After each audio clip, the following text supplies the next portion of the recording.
Daging babi haram dimakan oleh orang Islam.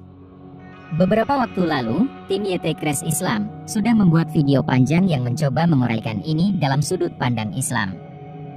Namun sebenarnya, tidak ada penjelasan logis empiris yang tidak bisa dibantah mengenai larangan atau pengharaman makan babi.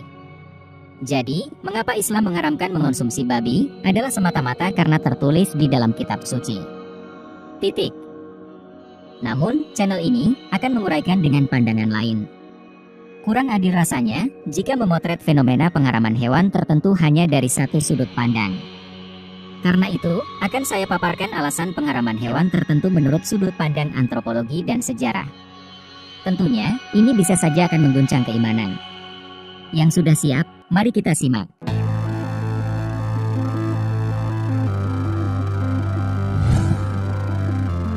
Menurut kajian antropologi budaya, ada banyak sekali jenis hewan yang diharamkan dikonsumsi oleh bangsa maupun tradisi tertentu. Umumnya, pengharaman mengkonsumsi suatu jenis hewan memiliki alasan konservasi. Tentang babi, konon yang pertama mengharamkan babi dikonsumsi adalah masyarakat Yahudi purba. Tujuannya adalah untuk mencegah musnahnya babi yang pada masa itu dinilai oleh otoritas masyarakat Yahudi sudah mengalami penurunan populasi yang sangat tajam. Jika perburuan tidak dihentikan, paling tidak selama masa tertentu, populasi babi, yang di masa itu digolongkan sebagai makanan yang sangat berharga, akan terus merosot dan bisa punah. Pengharaman anjing bukan hanya oleh umat Islam, tetapi oleh banyak tradisi. Pada berbagai masyarakat tradisional, anjing adalah mitra manusia dalam berburu dan penjaga. Bayangkan, jika hewan mitra buru juga dikonsumsi, maka masyarakat akan kesulitan mendapatkan hewan buruan lainnya. Sapi dalam tradisi India diharamkan dikonsumsi karena sapi dipandang pemberi kehidupan lewat susunya. Jadi disinilah sapi dianalogikan sebagai ibu kehidupan manusia. Di India dahulu kala, susu dan produk turunannya adalah makanan mewah kalangan raja-raja. Karena itu, para raja berkepentingan untuk mempertahankan populasi sapi. Larangan konsumsi sapi akan menjaga populasi binatang penghasil susu serta produk turunannya itu tetap tinggi. Selain itu, di India kuno, sapi juga sudah dimanfaatkan sebagai hewan mitra dalam olah tanah dan transportasi. Jika sapi habis, maka hilang pula lah tenaga besar yang bisa dimanfaatkan manusia dalam pertanian. Sekarang mari kita fokus ke babi. Karena hanya babi yang tertulis dalam Al-Quran. Dari 5 binatang yang dipelihara di Timur Tengah, babi tergolong binatang yang paling awal yang didomestikasi, yakni sejak milenium ke-7 sebelum Masehi. Hal ini mendorong konsumsi babi yang tinggi pada masa lalu. Lezatnya babi sudah menjadi makanan protein sehari-hari umat manusia kala itu. Berdasarkan penggalian arkeologis di sejumlah tempat di Bulan Sabit Subur atau Arab bagian utara, ditemukan banyak sisa tulang belulang babi. Lokasi di mana sisa-sisa babi ditemukan, sebagian besar berada di wilayah Filistin, Mesopotamia, Syria, dan Mesir. Tulang belulang tersebut diperkirakan berasal dari milenium kelima hingga ketiga sebelum Masehi. Dari milenium kedua hingga pertama sebelum Masehi, tulang belulang babi semakin sedikit ditemukan. Hal ini menunjukkan adanya penurunan domestikasi babi di wilayah tersebut. Kenapa menurun? Guna menjawab pertanyaan ini, kita harus mengetahui bagaimana interaksi manusia dan babi di Timur Tengah pada masa lalu. Fisiologis. Dibandingkan sapi, kambing, dan domba, maka babi tidak tergolong binatang ruminan. Ruminan adalah binatang dengan lambung khusus yang terdiri dari 4 kompartemen yang berguna untuk mengolah makanan dengan kadar fiber dan selulosa yang tinggi, macam rerumputan dan jerami melalui fermentasi dengan bantuan mikroba sebelum masuk ke saluran cerna. Karena bukan tergolong ruminan, maka diet babi berbeda dengan diet kambing, domba, dan sapi. Ia tidak dapat mencerna makanan yang terlalu kasar, seperti rumput dan jerami, dan lebih memilih yang lebih lembut mirip dengan makanan manusia. Perbedaan fisiologi sistem digestif babi inilah yang membuat babi tidak digembala di padang rumput, melainkan dipelihara di pekarangan rumah. Lingkungan. Diet babi yang sama dengan manusia ini membuat masyarakat Timur Tengah menjadikan babi sebagai mesin pengolah limbah rumah tangga pertama di dunia. Di sejumlah kota, babi bahkan dibiarkan berkeliaran bebas guna membersihkan sampah-sampah di jalanan.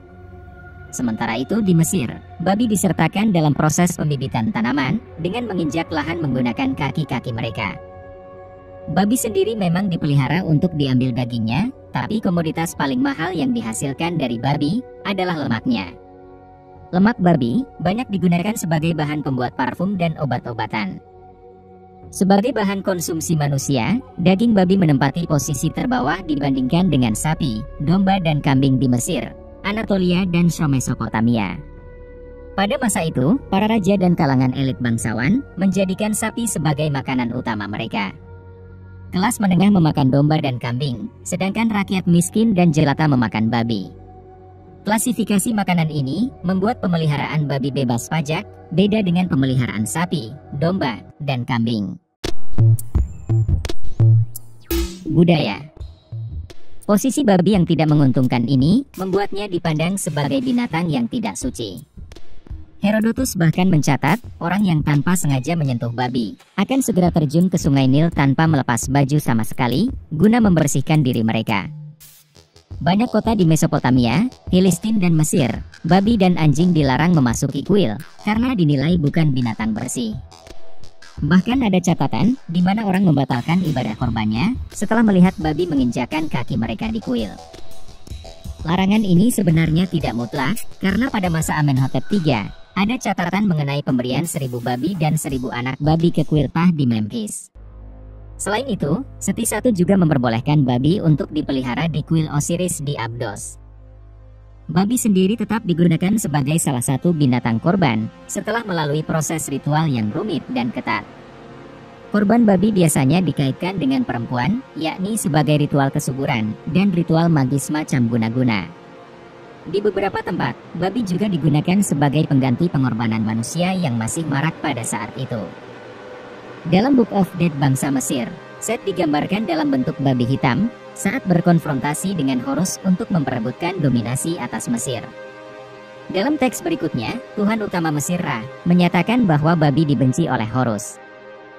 Set merupakan Tuhan kekacauan yang membunuh Osiris dan berusaha merebut tahta kerajaan Mesir. Guna menjaga agar Set tidak kembali membuat kekacauan, ritual pengorbanan babi dilakukan di tepi Sungai Nil.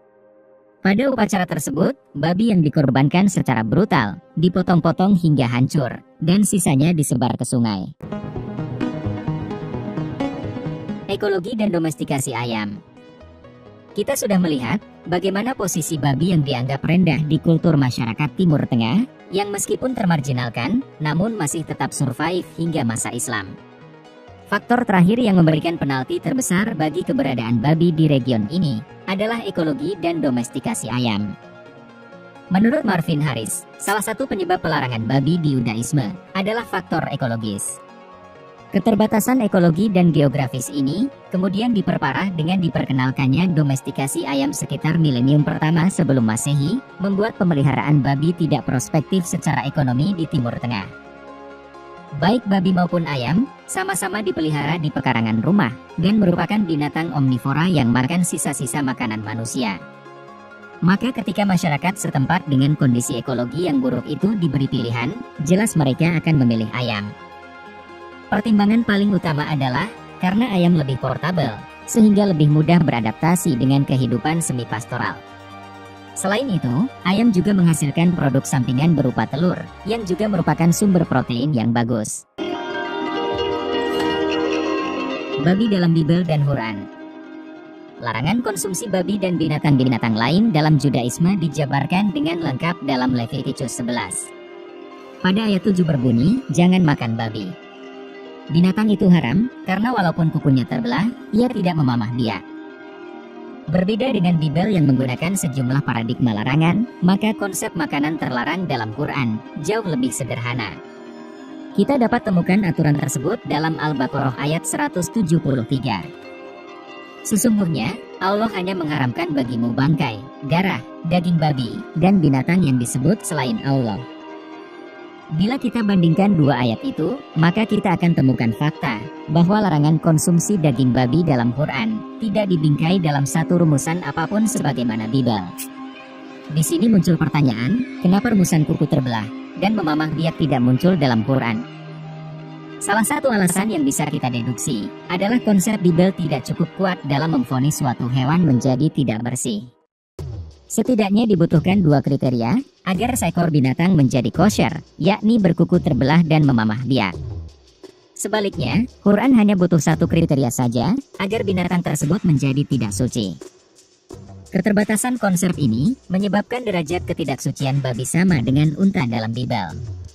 Dari sudut pandang orang Arab yang perekonomiannya bersandar pada keberadaan unta, hal ini jelas tidak bisa diterima. Apa jadinya bangsa Arab jika mereka tidak boleh memakan daging unta dan meminum susunya?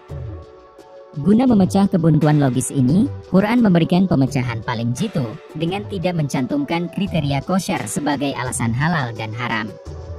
Dengan hanya menyebut babi sebagai binatang yang haram, maka unta pun terbebas dari beban kriteria logis Bible yang tidak memadai. Di saat bersamaan, penegasan bahwa babi haram menautkan Islam dengan ajaran Yahudi dan kelokalan mereka sebagai warga Timur Tengah yang sejak lama memiliki penilaian negatif terhadap babi. Dengan tidak memberi alasan bagi pelarangan babi, maka sesungguhnya Quran memberikan jalan keluar yang pas dari pengharaman daging unta di Yudaisme. Bagaimanapun juga, unta adalah jantung bagi revolusi Islam. Orang Arab tanpa unta bagaikan orang Mongol tanpa kuda. Babi memang sudah lama menyandang status daging kelas 3, jauh sebelum Islam datang. Mengharamkan babi di Arabia jelas lebih mudah, bahkan tanpa alasan spesifik apapun juga.